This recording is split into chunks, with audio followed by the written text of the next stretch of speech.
مرحبا بكم مشاهدينا الكرام، سعيد بلقياكم في هذه القناة المتنوعة، وهذا أبرز عنوان الفيديو. وصول بعثة الهلال السوداني إلى القاهرة اليوم لمواجهة الأهلي. شاهدوا معي التفاصيل.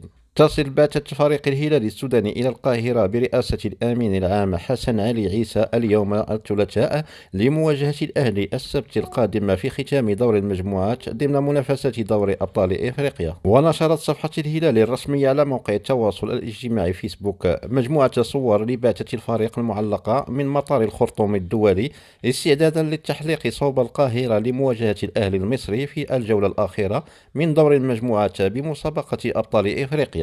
وكانت بعثة فريق الهلال السوداني وصلت إلى مطار الخرطوم في طريقها للقاهرة استعدادا لمواجهة الحاسمة أمام الأهلي بدور أبطال. ومن المقرر أن يحل الهلال السوداني ضيفا على الأهلي في 9 مساء السبت المقبل باستاد القاهرة الدولي بحضور 50,000 مشجع ضمن منافسة الجولة الأخيرة من دور المجموعات بدور أبطال إفريقيا.